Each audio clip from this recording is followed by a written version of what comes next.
Wala na yata ako memory. No more memory. Tama ba?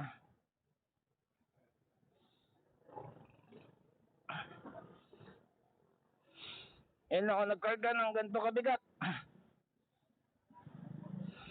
Nag auto stop siya.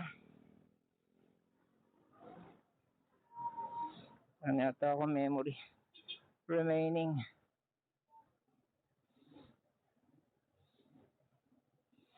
Pagkaliwa ka ako dito, Marcos Highway na to. Ayan no, lakas ng momentum ko kasi nga mabigat. Okay,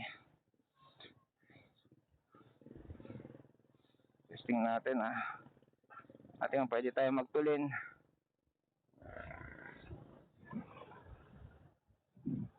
Itong helmet na to,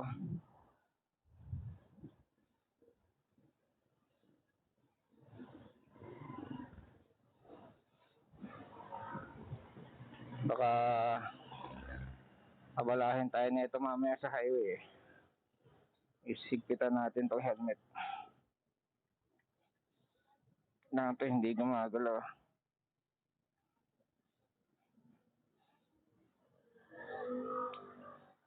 Naman na we are responsible drivers. Hindi mo kailangan ng mag-drive ng e-bike para madisgrasya. And doon sa small percentage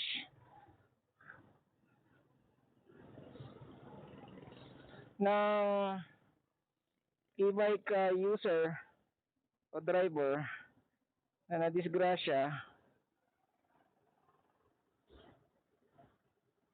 hindi siya justifiable para i-ban lahat.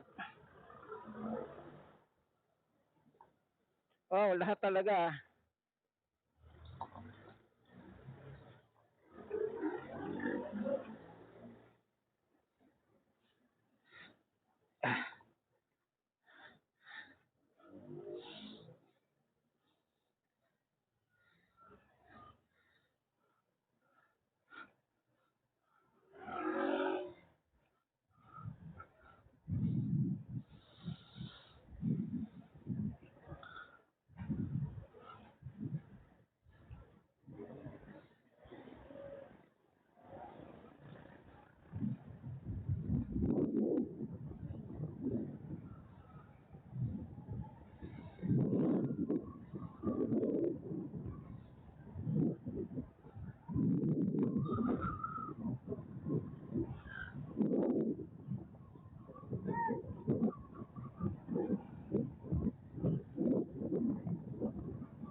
Check natin yung gulong just to be sure.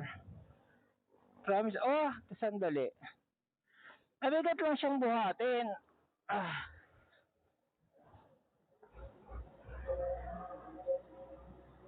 Tigas naman. Mabigat lang siyang buhatin kasi siya, dead meat siya. Bagay ang tao mabigat din, pero kasi teacher mas mabigat pa dito sa karga-karga ko sa pinamalengke ko. Pero piling ko ang bigat-bigat Anyways, yan hindi na lang masyado magtutulin. Pang-ina, napuwing pa ako.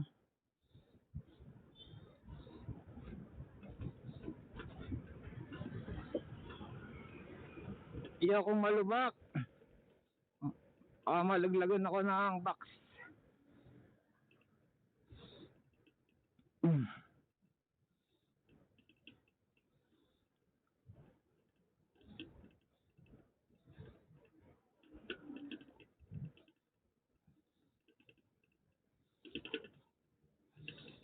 Kita mo tong na to,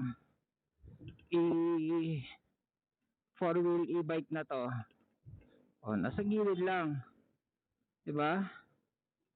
Maraming responsableng e-bike user, wag niyo naman gamitin yung isang insidente para iban lahat.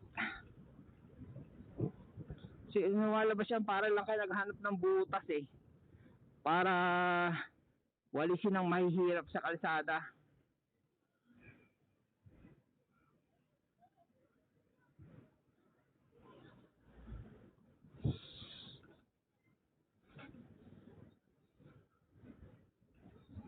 Hindi ba mas maganda kung tahimik ang sasakyan? Walang tambutso, walang usok.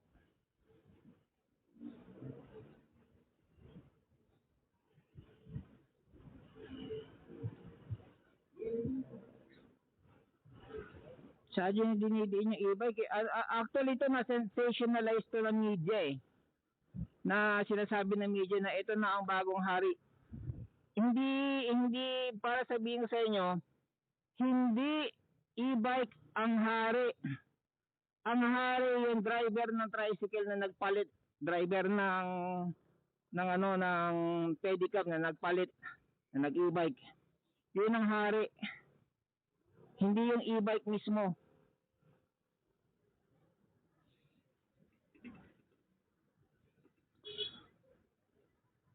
Nasa driver yan Hindi mo naman kailangan ng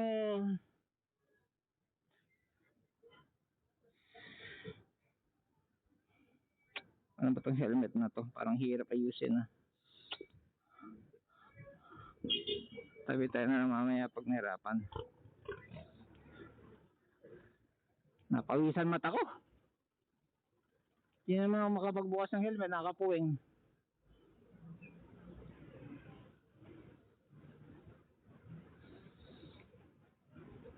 Yung mga naghahari-harian, sinasabi nila, yun yung mga namamasada.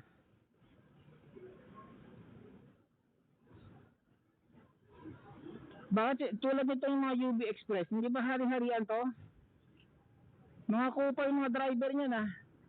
Ba't hindi yan iban nyo? Ba't hindi yan ang i-ano ninyo, lahat ng UB Express? Meron ka na bang nakasabay sa kalsada na driver niyan? Yan ang hari talaga. Pumapatay ng pasahero yan, tinan mo yung statistics niyan. Pag nakapatay ng pasahero yan, babayaran lang yun ng UB Express pasahero. Pag nakapatay yan ng pedestrian nakabangga magbabayad lang yung kumpanya niyan Ay, mayaman pala yan, sorry. Mahirap lang pwedeng kastiguhin. Sorry. Sorry secretary ay commissioner, sorry yung friends mo. Hindi mahirap. Yung mahirap lang pala pwede nating apihin. Mahihirap, mga maralita, mga retired, mga single mother, mga laborer na nagtitipid ng pamasahe, gustong buo yung sweldo, yung mga soldado, mga minimum wager, gustong makaipon ng ng maganda-gandang kinsenas katapusan na papang budget sa sa buhay, sa mga gastusin, minus pamasahe kasi nga napakamahal nga ng pamasahe, malilate ka pa, wala kang control. Pag ang jeep ngayon bakante, syempre magpupuno yan. Pag nagpuno yan at hindi napupuno, malilate ka na. Wala ka naman pake sa mapupuno ang jeep o wala, ang pake mo yung makapasok sa trabaho ng tamang oras. Paano kung tinanghali ka ng gising? Diba? Wala kang control pag public.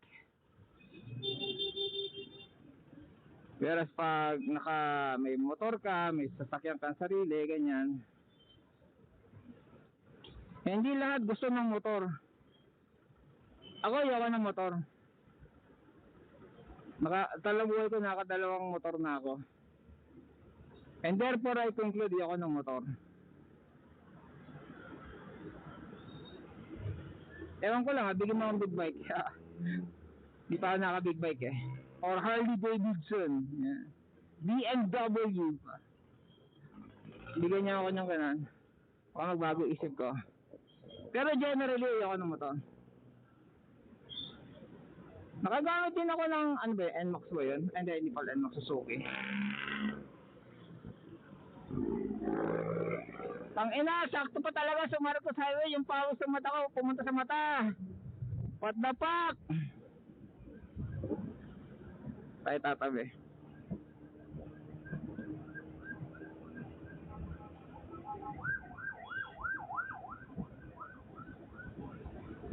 Titiisin ko yan, putang ina.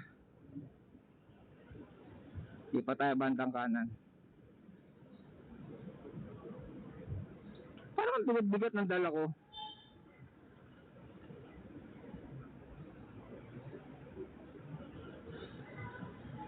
Matibay kaya frame nitong keso. Ang bigat ng dala ko dito sa gulay board eh. Hindi naman kasi gulay dala ko, karne. Baboy. Kaya mabigat. Karne, baboy, buko, prutas. Ganon.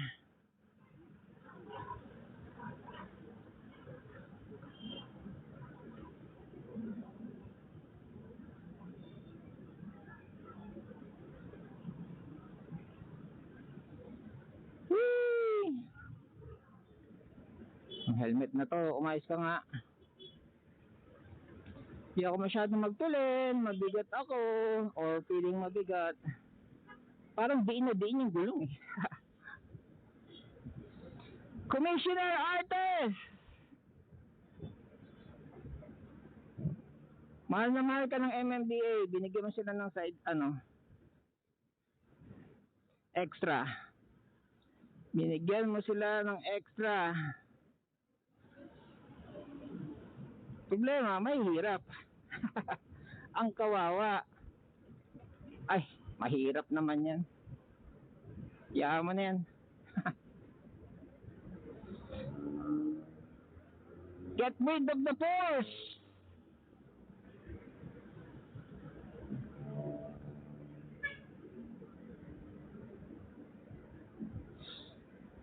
Kahit may lisensya, kahit may rehistro, bawal. Actually, nagparehistro ako. Bawal yung mga pangmahirap na na iba kailangan yung pangsosyalan, yung mga gogoro, ganyan, mga mamahalin. Makapunta nga ng gogoro. Sinasasalita yung gogoro na registrable daw sila eh. Sige nga. Sige nga. Ano sagot ng gogoro? Baka mamaya sales stock lang din sila. Baka gogoro, baka sales stock lang din yan ha. Mamaya seryosohin kayo ng ng mayaman, ng mapera. Bumili kami. Tapos hindi rin pala registrable. Pero malalayo ng distance. So, ilan yung sa Gogoro? Sa papel, 700 kilometers. Wow, what a technology. 700 kilometers ang tawag nun, range. And as far as I know, yung Gogoro na na battery, swappable yan, hot swappable sa station, charging station. Meaning, hindi ka natatambay sa sa charging station. Bubunot ka na lang ng ng charge na, tapos iiwan mo yung sa'yo yung i-charge pa lang, ganon. Ganda, di ba? Kaya doon ko lang sa barangay. 700 kilometer range!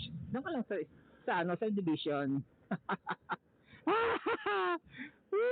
Ayala, kayang-kaya niya. Mga Sobel de Ayala, kayang-kaya niya. MMDH. Mayaman eh. Mahirap lang hindi kaya. Yung mga PWD naku. Get rid! Impound! Mga lola, lolo, yan, mga wala nang hanap buhay, mga umaasa sa pension, tapos yung pension nila, naipit pa, oh shit. Tapos pupunta sa anak, dahil hindi na marunong mag-Facebook, mag-messenger, kinocall, hindi sinasagot, pupunta sa anak, walang pamasahe. Pero ano siya, e-bike, e-trike. Baka pwede dun lang sa ano, sa gilid lang sa bangketa o dun sa bike lane. Mabagal lang naman magpatakbo yung matatanda eh. Punta siya sa anak niya, kakatok dun sa ano, sa boarding house. Manghihingi ng pambiling bigas. Hindi na siya pinapansin ng anak niya. Hindi na sumasagot ng cellphone. Eh nakita ng MMDA, impound!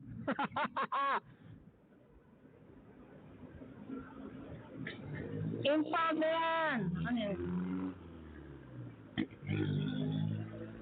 Impound na yan, lolo, lola, impound na yan. Yung bulok-bulok mo na ano, mahirap ka.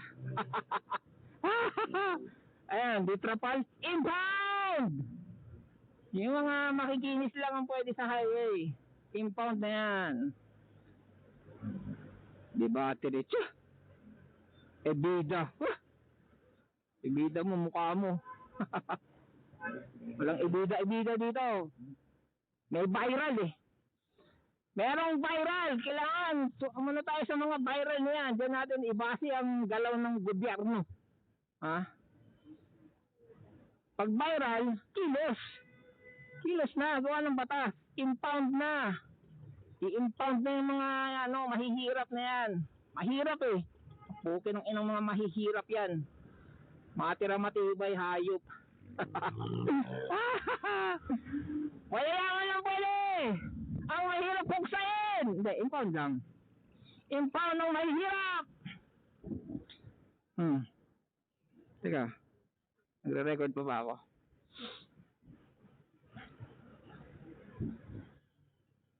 O ano to? Bajaj. Ano may tambutso? Mayaman yan, may tambutso.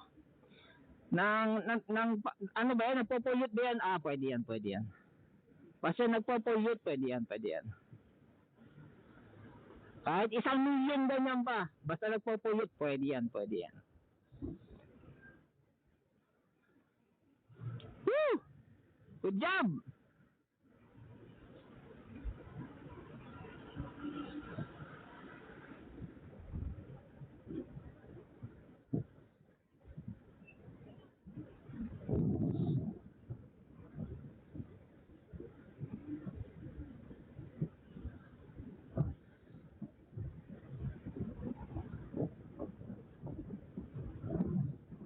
Bakit pag tumanda naman si commissioner, may driver naman yan, di ba?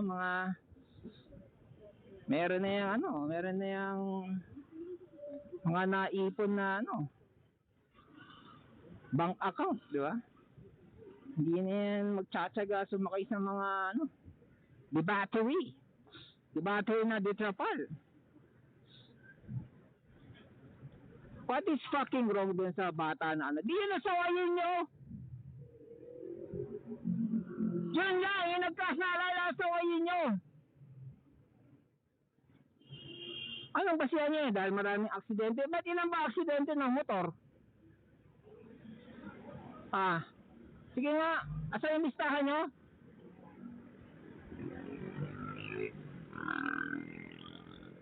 Ayaw nyo nang dumami.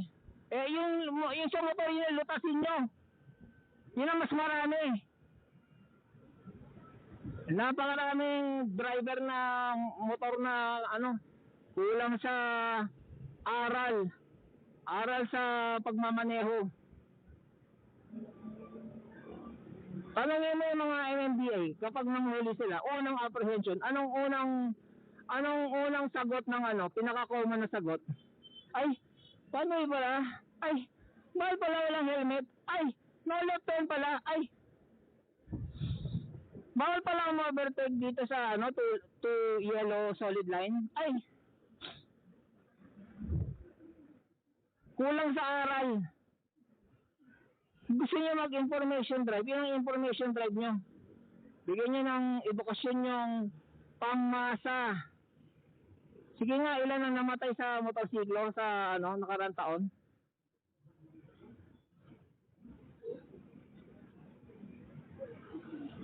Yun ba yung na allowed sa national road, highway? Information drive sa tamang pagmamaneho, sa safety. Commissioner. Kung meron mang bata, ulihin nyo magulang. Merong bata na walang pinagkaibigan sa batang nag-adik minor de edad Magulang ang kastiguhin nyo, hindi yung buong sambayanan na apektuhan na dahil sa inyo. Dahil sa batang yan. Nalaman ng buong sambayanan, buong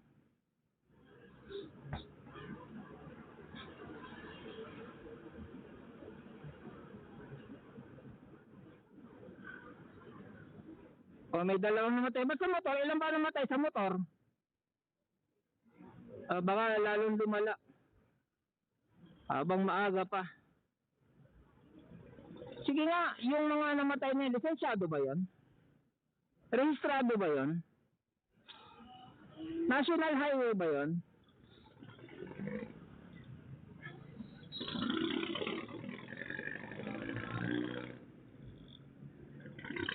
Kasi sooner or later, dadami yung natin Dadami na yung mga e-car, e-bike natin. Actually, dumadami na Dahil yan ang affordable. Affordable na bumili, affordable pa yung maintenance. Walang gasolina, walang change oil. Pangmahirap. Para sa naghihirap sa buhay, walang pamasahe. Ay, sorry. Bawal pala mahirap. Bawal ang matanda, bawal ang may edad, bawal ang single mother, bawal ang nagtitipid na factory worker.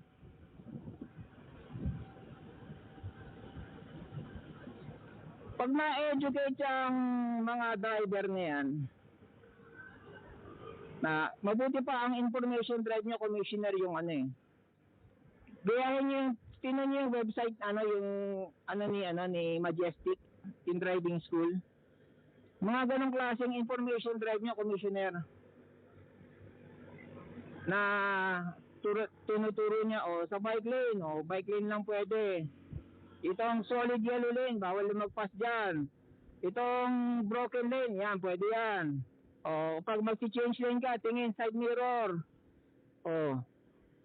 Pag may nakita kang may nakasignal, alalay. Tingnan mo, baka bumubulo lang yan, pagbigyan mo. Mga ganon. Ang dami niya tinuturo sa channel niya.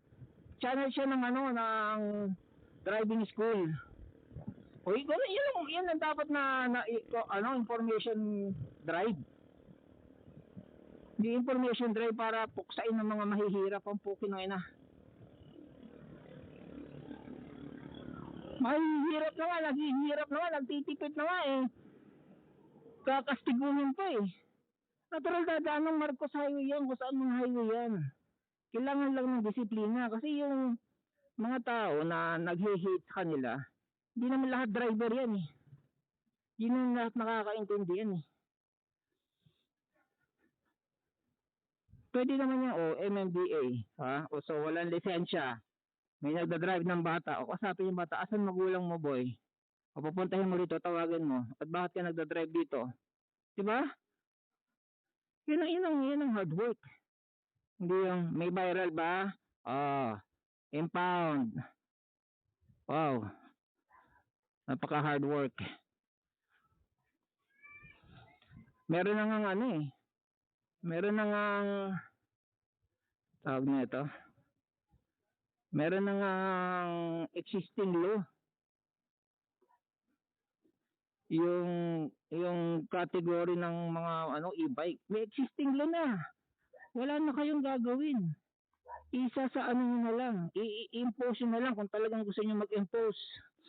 Impose na lang. Wala na kayong i-inventuhin. Walang ka-effort. Bakit Bakit nag-invento pa ng dahil sa viral video ng mga bata na nagda-drive? Ilan libo ang mayroong e-bike ngayon? Ilan lang yung ganyan? Napakadaling kastibuhin yan eh. Talagang gusto niyo ng ng hard work na may resulta. Hindi ka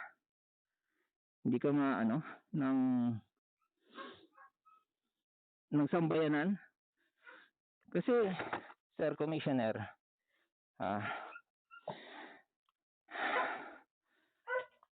mag-ano ako sa palengke, mag-i-interview ako sa palengke, magbibideo ako ng mga sa palengke. Makikita nyo din yung mga gumagamit, mga nanay, single mother, mga nagtitipid, kahatid ng anak, namamalengke, matatanda, sinasabi niya may edad. A matter of education. Actually, hindi lang silang i-educate din yung mga nakakakita sa kanila. Ako, the moment na nakagamit ako ng e-bike, ang una kong isinaalang-alang dun sa nabasa ko dun sa memorandum nyo, yung 2021, is pwede kayo, pero paraanin nyo mas matutulin sa inyo. Oh. Tapos ang usapan. Konting edukasyon lang. Huwag shortcut. Shortcut, marami kang masasagasaan eh. Sa lahat ng sasagasaan yung mahihirap pa, yung mga retired PWD, wow. Kinang ina.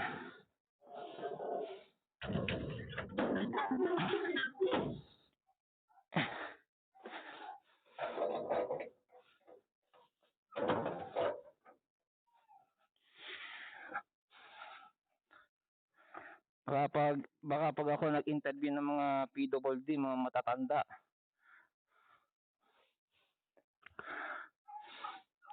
mamulat kayo sa katotohanan.